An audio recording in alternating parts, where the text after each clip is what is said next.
it's me, Carissa, and today I'm going to be doing a school DIYs and life hacks video. So this was originally supposed to be a back to school DIYs and life hacks video, but as you can probably tell, it's a bit late for that. I say this in every single one of my videos. I'm late for a lot of things, and making videos is one of them. At least it's uploaded now. I figured that we have school like throughout the whole year except for summer, so I might as well just take away back to and then just leave school, because I don't know, maybe you're in the middle of the year and then you need these life hacks. I do know that it's not really back to school season anymore. Like, back to school season was like August and September kind of, and it's October, so yeah. Anyways, I really hope you enjoy the video. Make sure to subscribe if you haven't already. It basically just gives you notifications each time that I upload a new video so you don't miss any, and it also really helps me because it lets me know that you enjoy watching my videos, and it makes me really happy.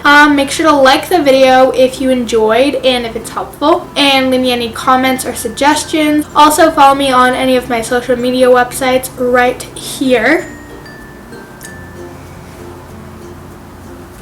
and the links for them will be down below in the description box. And yeah, that's all. So the first thing I'm going to be showing you how to make is this super cute DIY Tumblr notebook cover. So the first step is to measure the length of the notebook cover, and of course I was kind of dumb and didn't realize that it was already written on the cover that was previously there, so try not to be as stupid as me and maybe check if it's already there. So now I'm surfing the web for some colorful and fun artsy Tumblr pictures that all kind of go together like an Instagram theme for my collage.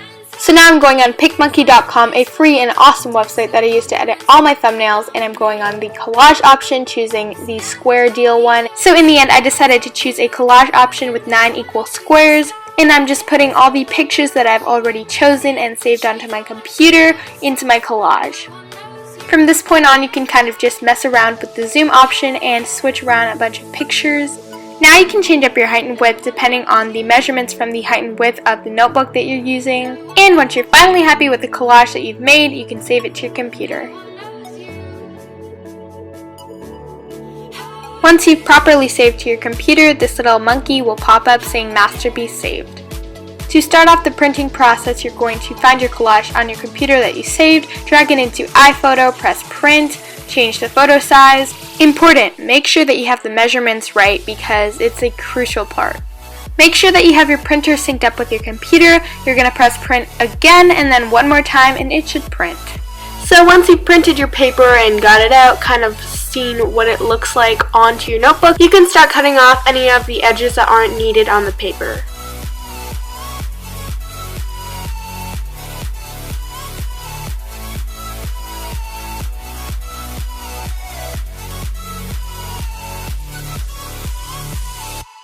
So I was in fact doing this on an IKEA carpet in my bedroom, so I decided to slide a little placemat under it to protect my lovely carpet from any of the Mod Podge spills. So as you've probably guessed, you're going to get out some Mod Podge. You can find it at any local craft store. I found it at Michael's, and you can find it really anywhere. I decided to use the shiny Mod Podge, but you can totally use the matte one. It comes in a yellow container and the shiny one's orange, as you can see. So you can use whatever one you want depending on what your finished look is going to be. And I'm just smearing it all over my notebook cover. And once I'm done, I'm placing the paper accordingly onto the notebook cover.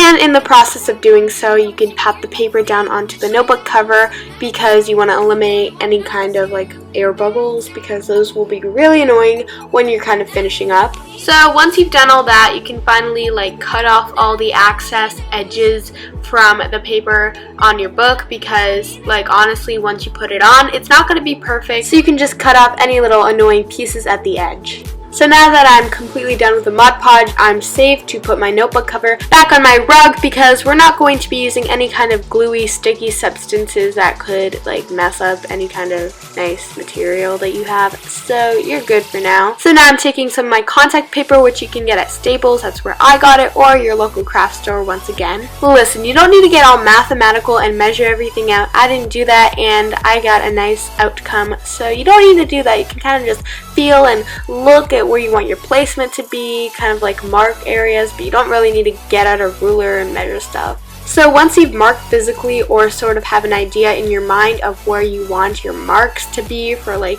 each end of the book, you're just going to start cutting where your marks are, and then you're going to take your contact paper out. And honestly, I don't know how to take contact paper out properly. I watched like a video, but I totally forgot, so I just kind of winged it, and it worked. I mean, I don't think this is right, but we're just going to go with it. So just like we did before, we're just going to pat that paper down and make sure that we don't have any air bubbles. So just like before, we're going to cut off any excess contact paper on the edges. It's fine if you have a lot, that's completely fine. It just makes it so much easier when you have more than you have less. And you're finally done. All day long, I'm addicted like it's wrong. I want it all day long. I'm addicted like it's. What you gonna do with that dessert? Do what eat that, eat that, eat that. Do what eat that, eat that, eat that. Do what eat that, eat that, eat that. Murder that dancer. With your love, nobody can drag me down. Nobody can drag me down.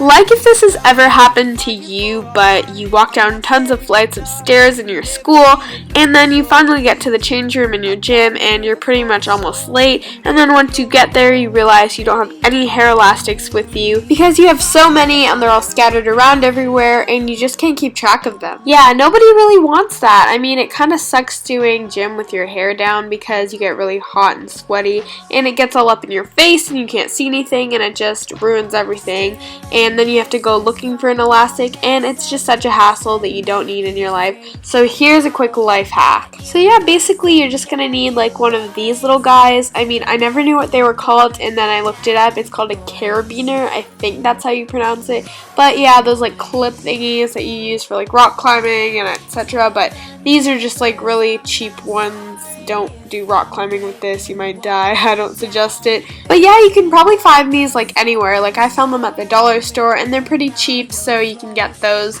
And then you just put your hair elastics on them, and it's pretty self-explanatory.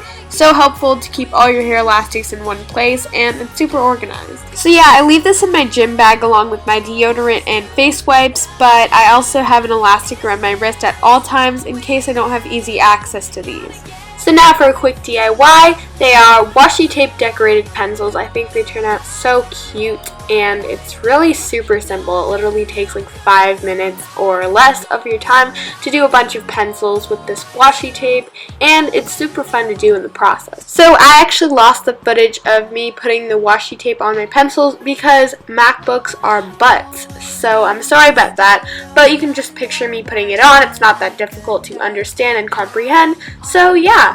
So here's the next DIY. I'm going to show you how you can DIY your own magnetic pencil, marker, whatever cup. So I currently actually have one of these in my locker for my dry erase board that is not in my locker right now because it broke after having it for 2 weeks and only using it like twice because it was really cheaply made. Anyways, I'm not going to get into detail with the whole dry erase board fiasco stuff. Anyways, this is how you DIY the pencil cup. So basically you just draw Sharpie designs on it, and these are my designs, and I really like how it turned out. Like I said, I still have it in my locker, and it makes me really happy to see my locker every day. So this is the next DIY. It is a DIY kind of like a pencil cup or can again, but this one can't really go in your locker. It's not magnetic, but I really like how it turned out. And I'm really mad because, once again, iPhoto deleted a lot of my footage for this. It actually deleted all the footage except this one clip.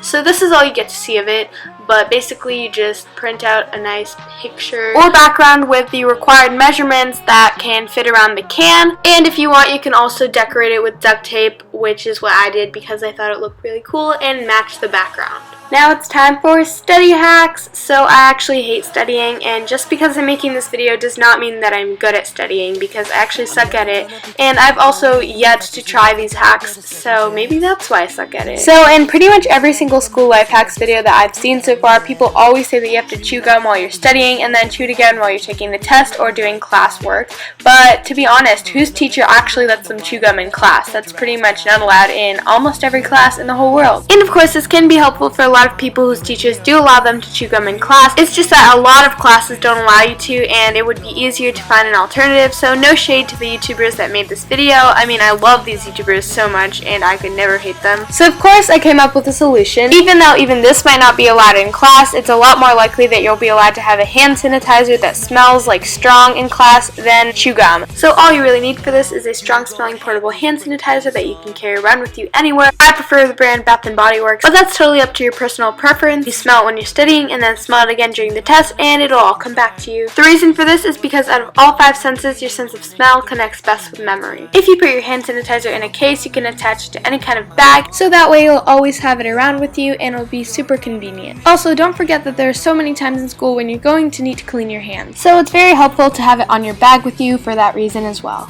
If for some reason you don't want it attached to your bag, then you can just keep it in a pencil case. The next life hack is to use music, songs, or sounds to help you remember things. I've never actually had to use this in school yet, but I have memorized the majority of the periodic table because of this song by A$AP Science, and I thank them so much for it because it's so awesome, and it's also just super fun to sing with your friends. So I'm now really excited for when I need to start memorizing the periodic table because I already have it down. So once again, this is the Elements of the Periodic Table song, and it is by A$AP Science. I really suggest that you watch their videos. They're so educational and really fun to watch. So yeah, this is not a sponsored video, by the way. I just really love them. Okay, that concludes our video today. Thank you so much for watching. Make sure to like, comment, and subscribe if you haven't already. Also, I apologize for looking like a total hot mess right now. It's just really hot out right now, and oh my god, I'm dying. But I'm sorry about that. Otherwise, thank you so much for watching. Have an awesome day, and make sure to look out for my next video. Bye!